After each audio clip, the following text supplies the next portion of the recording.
Thank you, ma'am. Thank you. And Brother Salam, this will be recorded, inshallah, and posted in our YouTube channel. I hope you are okay with that. Sure, no problem. Sure. Go ahead, the floor is yours. Thank you. Good to see you again, Imam Ahmed and Dr. Toma and everybody. I've asked two of my colleagues to also make some remarks.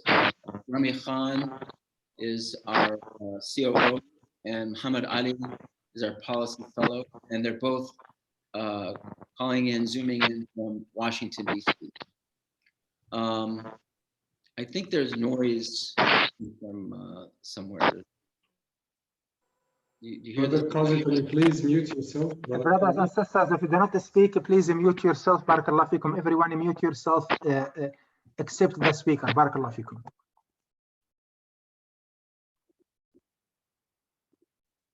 Okay, I'll continue. Thank you. So MPAC, Muslim Public Affairs Council, was founded in 1988. So we are now going on 33 years, alhamdulillah. And our focus has been on policy and working with Washington in terms of changing policies that affect Islam and Muslims, and there are many, of course. We also have a Hollywood bureau based here in Los Angeles. So we have a government relations office in Washington and a Hollywood bureau in Los Angeles. And the reason for it is that we are dealing with both public opinion and public policy. And we feel that public opinion is really the driver to the policies that we have. And these politicians, they just look at the chart and see how many phone calls they receive from people for any particular issue, and then they determine how to vote. And that's, we're talking about the Palestinian issue or the Syrian issue or the Iraqi issue or any issue for that matter, Kashmir, Rohingya. The political leaders, they count how many calls and letters they receive. If they receive petitions, it's not so much, but the calls and letters they receive, those are the ones they count the most, because they realize that if one person calls, that may represent 100 people. If one person writes, that may represent 1,000 people.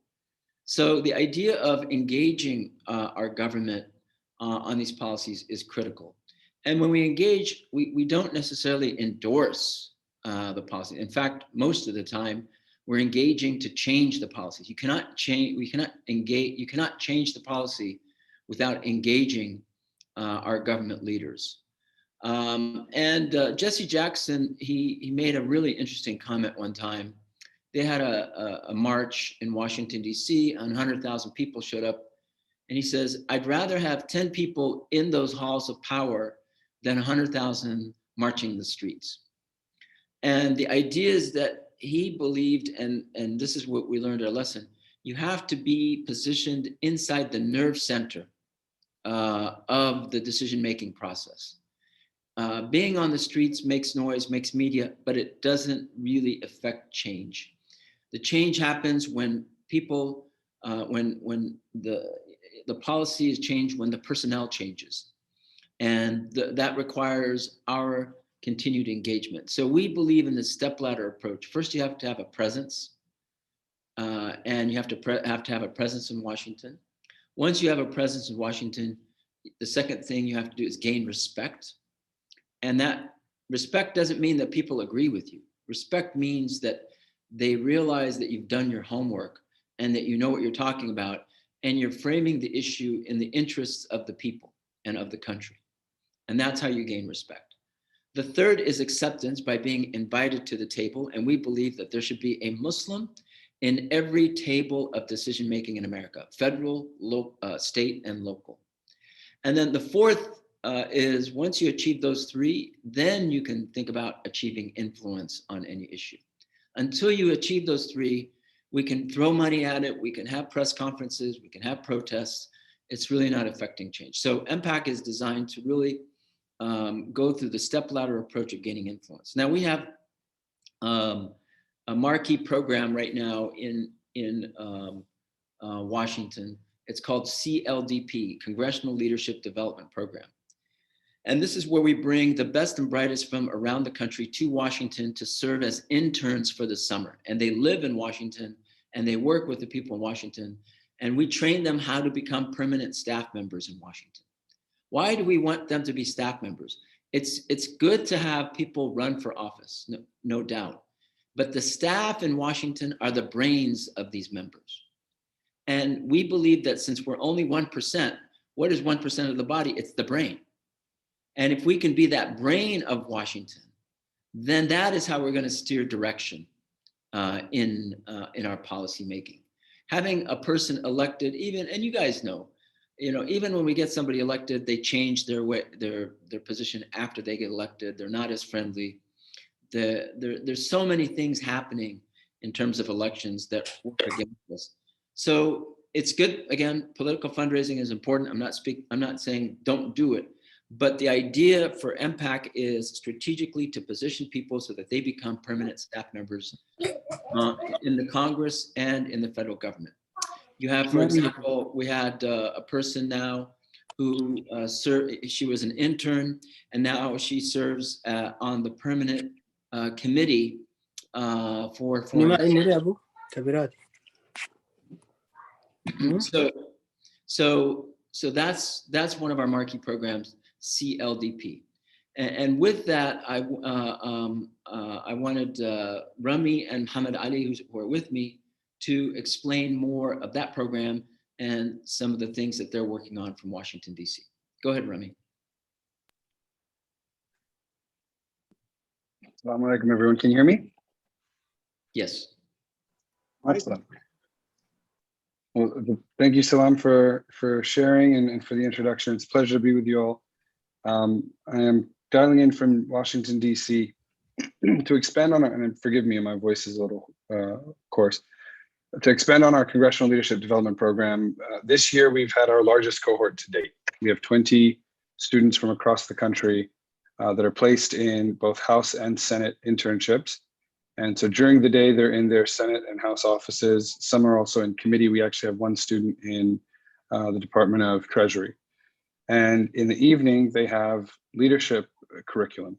So we have a speaker series, we have workshops, professional developments, engagements. Those range from social emotional intelligence, networking, and then structural tasks, like how do you effectively pursue transitioning from an intern to your first staff position, and then finding the subject matter that you're most interested in, and then what does that lateral look like? Is it a committee within the Congress? Is it a different office?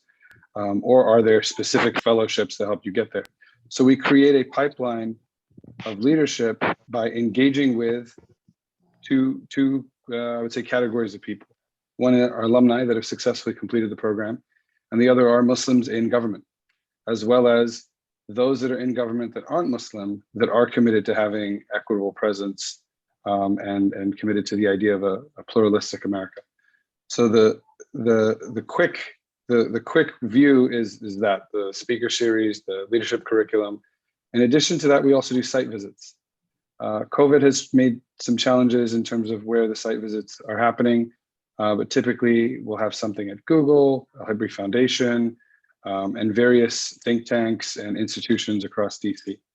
The chief benefit that you gain from being in a cohort physically in the district is that your experience in your office is not going to be necessarily the same as another person in your cohort's experience and or the way their office moves. So our MPAC CLDP program, these 20 students have the most holistic view of the 117th Congress, because they as a cohort are distributed across both the House and the Senate, and in a nonpartisan capacity, but with members that are engaged on a wide range of issues. So they have a pretty comprehensive view of how and what is happening. Thank you. Congressman Andre Carson has said that this program, the CLDP program, has become the pipeline of Muslims to Washington. And I heard everybody was talking about Palestine before we started speaking. And Palestine has been an issue we've been working on, from the beginning. And it will continue to be our issue from this point on. The change in the that we see in Palestine is that as young people who are more into social justice get involved in Washington, that to us will be a big difference. And that's why we're focusing on the future. And by the way, one of our CLDP fellows came from Phoenix, Arizona. His name is Sabri Siraj. I don't know if you know him, but he's a Harvard student, and he was one of our CLDP fellows, alhamdulillah. Can you, AMA administrator, can you allow me to share screen? Yes, sure, inshallah. Thank you. Brother Ahmed. And while he's doing that, I want to introduce Muhammad Ali. He is our new policy fellow. He served 6 years in the Senate with Senator Al Franken from Minnesota. And he just started a couple of weeks ago. But did he just leave? He might have gotten dropped. As soon as I mentioned his name, he took off. All right. Well, here's There he is. He's back. He's back. Okay. Yeah. I'm going to show the video and I'm going to let Mohammed speak. So this is our CLDP. This is our CLDP website, and these are the interns that we had 2 years ago. And here's a video that they did for the program. I'm just going to show the video. I think that our community is told that we don't belong in a space like this. The halls of power, particularly in Congress, is not inaccessible to any American, especially American Muslims. What I learned from CLDP was just what goes on behind closed doors, what the process actually looks like. It allowed me to see Muslims who are doing amazing things in public service because I saw them doing it, that like those opportunities are available for me as well. I think that CLDP has facilitated a program that does not exist anywhere else in the world for American Muslim students. Because I really wanted a program that combines working on the Hill with professional development, forces you to think a little bit more about how to engage with the system. MPAC has had a tremendous presence, even at Capitol Hill, by providing internship opportunities. I really wanted to see what it's like working for the legislative government and see what really goes into the policy making, how our laws are made. So I decided to apply for CLDP to get more insight into that and also see if there was a career for me here, which I now think that there is. All right. Thank you. So that's the idea, is to get our young people into Washington. By the way, we have the same program in Hollywood. We get young people into Hollywood to start writing stories and to be filmmakers, inshallah. And that way, that's how we control our narrative and influence public opinion. Hamid, just wanted you to say a few words, and then we'll go to questions after that. Yeah, absolutely. I just wanted to underscore, Salam, what you were saying about the importance of actually having a seat at the table. That is how you get work done. Every industry, no matter what it is, there's a way that that industry kind of speaks. There's a language associated with it. Washington policymaking, that's no different. They know when you, like, I worked as an advisor in the US Senate for about 6 years and have been doing government affairs / lobbying work for about the last 4. There's just a certain mechanism that is sort of created internally, that is sort of how that industry understands how you get from creating an idea to actually having that idea implemented, and then how to actually measure the success of the implementation process. So you can say that in the course of a year or 2 years or 10 years, how to actually identify and from a tangible perspective, recognize what was not successful. The only way to do it is to actually show up, to actually be working in the halls of power, in the halls of Congress. That is why I think that one of the most effective and strongest things that MPAC does is the CLDP program. When I started on the Hill, this was January of 2010. There weren't really that many Muslims. It was something where now that I'm going back and kind of working on a lot of these issues, it is remarkable and refreshing to see that there are actually staff members who are engaged at a high level, and the impact that they're having. And so I just want to kind of reinforce the fact that this is an important way of actually doing it. Obviously, you need to have people who are protesting, who are writing, who are calling, and all of that. But the best way to go about doing it is to actually have it in being actually in the staff level. staffers are respected, trusted members of whatever office that they're working in. The member, the senator goes to them for a whole host of issues. And so if they're saying, here's what's actually happening on the ground, they will trust that individual because they trust that individual's advice for a whole range of issues.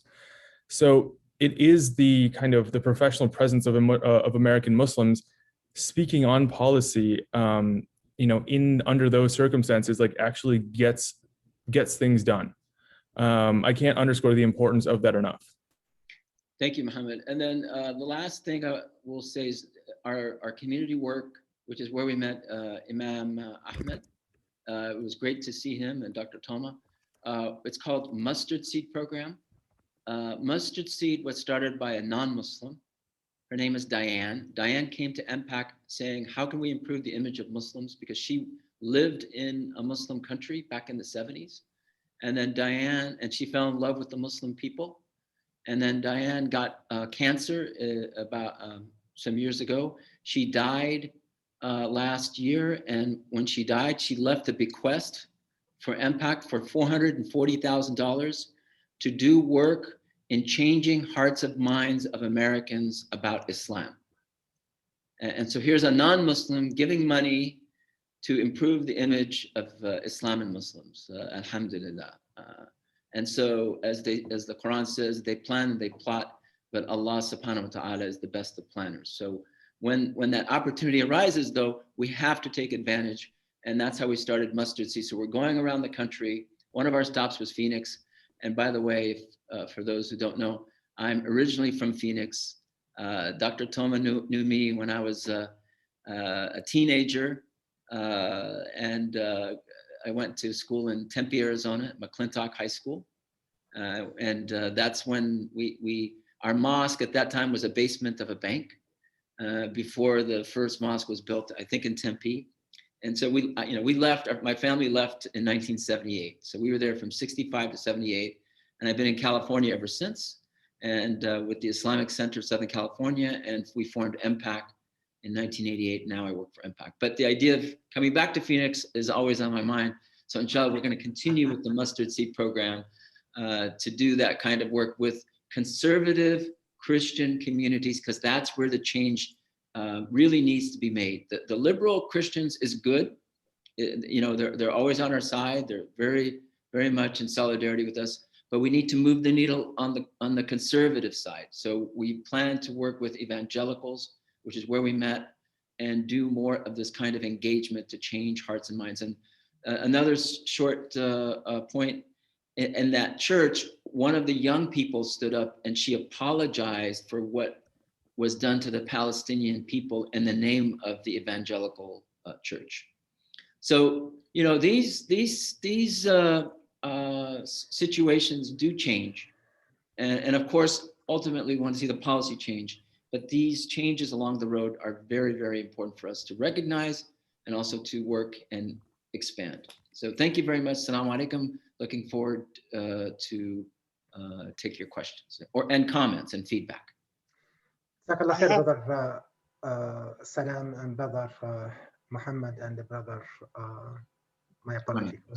Rami, yes, Rumi. Thank you very much for your beautiful presentation.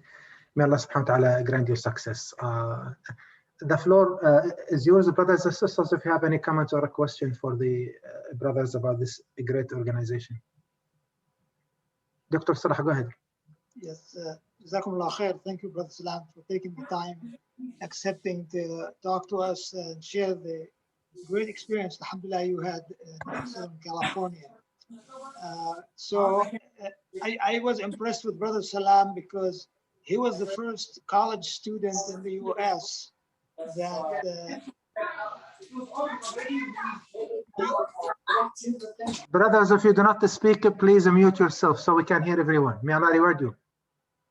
Go ahead, Dr. Salah. So he was the first college student, US born, that read Juz' Amma with enunciation and in perfect Arabic language. I was shocked. I said, if my kids can grow to read the Quran like he did, alhamdulillah, I'm in a safe place.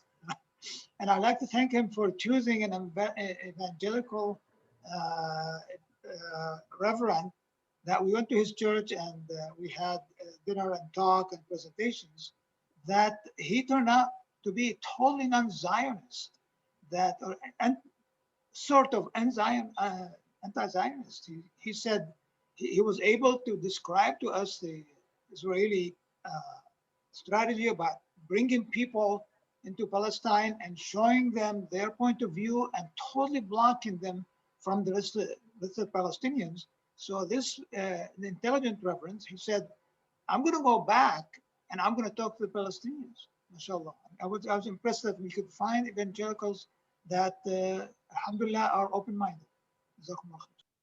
Yeah, thank you very much, Yahi. Yeah, many of them are sincere, and when they know the truth, they will stand for the truth. They are willing to pay the price to be on the right side.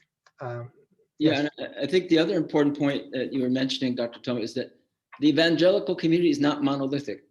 So, you know, we're used to the, you know, what's this group, Christians United for Israel, and Hagee, John Hagee, and Pat Robertson. Obviously, this church is not in line with that thinking. It's a completely different. So we should not assume they're all in that camp, and work with those who are like-minded and form a new voice for our community and for the country. So alhamdulillah for that. Any other question or comments, brothers and sisters? Arizona. I would just say Jazakallah. I would just say Jazakallah al-Khair. I'm actually from Tennessee, and I can vouch about the evangelicals. They're not all the same, you know, from the Bible Belt. And then also regarding the work you're doing, Jazakallah khair, for the things on Capitol Hill. I was working back in 2000 to 2002 for CNN's White House unit. And I know on Capitol Hill, we had some Muslim staffers. I was there when Farhana Khaira was working for Senator Feingold, if you remember. I think, and I knew of MPAC's work even back then, mashallah. And it really can make an impact. I know Senator Feingold, for example, would confide in her, and she would, you know, consult him on things. And so, and she went on obviously to start another organization, but the work they're doing on Hill and just being visible, just being in contact with they even had a Salatul Jama'ah on Capitol Hill that sometimes I would attend. So I'm sure now it's like 10, you know, probably 10 times that from the work you've done. So Jazakallah khair. Oh, the other question I had is regarding media. Are some of your interns set up to intern with media organizations? Well, that's our next frontier, and Rami and I are working with the New York City, because the nerve center for the media is New York City. So inshallah, we'll have a media center and a media summit in there coming up, and we'll do exactly what we're doing in Washington, in New York City, inshallah. The other thing I want to mention, I think we had a candidates forum in Arizona where members of Congress attended, and the Shura Council helped bring people to attend that back in November, or I think it was October. And we did these get out the vote forums throughout the country. And while MPAC is working nationally, we cannot forget our community. The community, as they say, all politics is local. This is the famous saying of Tip O'Neill, the former Speaker of the House. And if we don't have a local base, a local constituency, then MPAC is just, you know, a group of nice guys and saying some nice words, and that's it. But that's why our work with the Shura Council of Arizona is so important, to have the community, because at the end of the day, who are we representing? We're representing the community, and we need that feedback to hold us accountable in terms of what we're saying to the highest officials. We meet with the Secretary of Homeland Security, we meet with the White House, we meet with the State Department, and it's so important for them to see behind us the community backing what we have to say, and vice versa, that the community is out front and we are advocating for the issues of the community. Okay, Jazakumullah khair. Thank you. Can we have one more? Any question or comments? I see Ahmed Awaisha. Dr. Awaisha, go ahead, please. Assalamu alaikum. Thanks a lot, brothers. Wallahi, that's a very interesting and very appreciated work. I just have a question regarding your interns at the House and the Congress. So my question specifically is, do you depend on them mainly to gather some information about what policies the House is trying to make, or are you trying to engage them more in a more active way, in a more proactive way, in the sense that you want to somehow let them influence the ideas that are being articulated? And what exactly are you seeing as an outcome of these interns that you have already have seen fruitful through this period of interns that has passed? Yeah, I'll let Mohammed and Rami answer that, because they're more in touch. I mean, I'm in Los Angeles. They're in Washington, so they are working with these interns on a day-to-day basis. There are two types of interns. There's the CLDP fellows, and they are only doing internship in the Congress for the congressman or for the senator. Then we have the MPAC interns who do the work for MPAC, as you said, do the research, come up with the policy analyses, write recommendations, and we get, by the way, you know, same thing for our community. It is not monolithic. We get opinions from these interns from the far, far left, and we get opinions from the far, far right, very, very conservative and very ultra liberal. So we have to, I think, as the older people, I like to consider myself older, even though Dr. Toma remembers me as a kid. And we have to learn to work with young people who may have views that are not necessarily aligned with our religious tradition. That's very, very important, because if we make that the condition for them to be involved with us, we're going to lose them. But if we work with them, regardless of their views, and try to distill the principles of Islam in any issue, which is what? Justice, mercy, human dignity, and make that the cornerstone of our work with the youth, I believe we're going to get more youth involved with us. And that's the goal of MPAC, is to bring more youth. As we're seeing youth leave our community, we're trying to bring more youth back by working with them. So I just ask for your prayers and your patience as we work with these people with very, very different views across the political and social spectrum.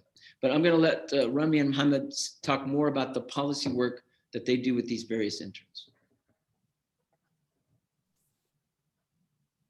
Excellent. Thank you, Salam. So we don't request interns to gather specific information or like recon, if you will, in terms of what's happening, but we do encourage discussion, peer review, and for them to discern what they think are best practices amongst all of their respective experiences. We as an organization track the issues that the offices that our interns are placed in tend to follow. So we have an awareness of what kind of bills are moving, what sort of, who's a sponsor, who's party to a co-sponsorship.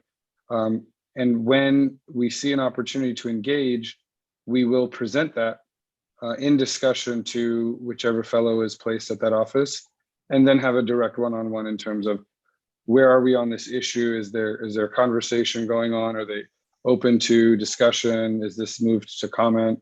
And so we'll still run formal, appropriate channels, but we do have a mechanism to be able to have that discussion. Mohammed, can you talk about the interns working with you on the domestic terrorism issue?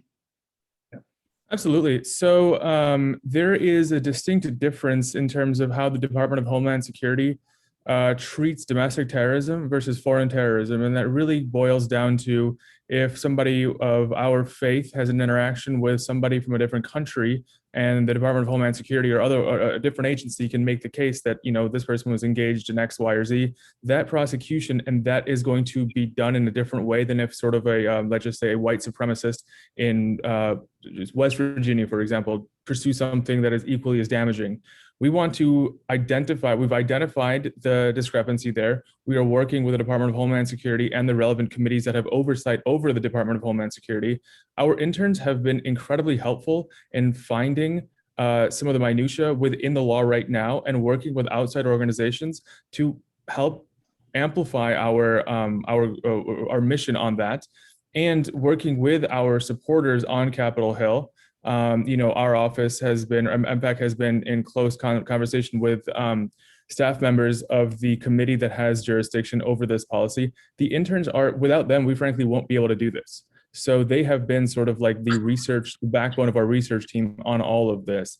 And it allows for them to kind of see how this process starts, see how this process can be functional going forward. And the next time something like this comes around, the next project, whatever it is, they just have that experience to not starting this from scratch. And one of the things that I wanted to mention is that personal experience is, I started college and I was a pre-med major, bio major, and I had thousands of resources at my disposal on how to be successful in an organic chemistry exam. When I flipped and decided to become poli-sci major and I wanted to go into politics and pursue this, there were very few. I did not know how to go about doing so. This program is also creating future mentors. So the next generation of college students, and I'm talking about people who haven't even started college, the interns right now who are placed on the Hill and the administration and are working with an MPAC provide leadership and mentorship to those people as well. And I can't underscore how important that is. It is going to become easier and easier for like-minded individuals to be able to get access to these positions that were, maybe 5 or 10 years ago, Muslims were very few and far between. And I know that one of the sisters mentioned working with or having been aware of Russ Feingold's office. That was one of the saddest things I ever saw him lose that election, by the way. But he was one of the leaders on that issue in terms of like making sure that Muslims had a home in his office. Now we have far more supportive senators, more supportive members, and it is because of the hard work of our fellows.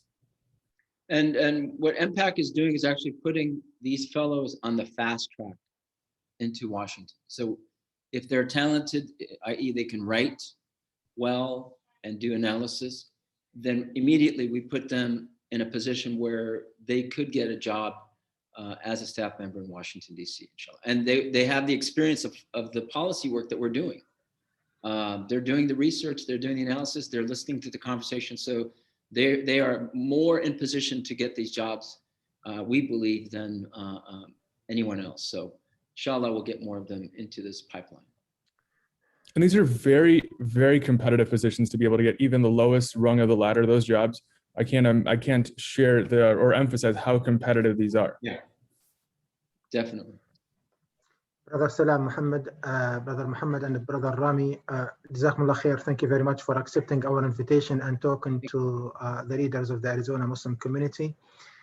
May Allah subhanahu wa ta'ala grant you success in your effort to protect the image of Islam and Muslims. With this, brothers and sisters, we conclude our monthly meeting. Jazakumullah khair. All of you, subhanakallahumma bihamdik, nashhadu an la ilaha illa anta nastaghfiruka wa natubu ilayk.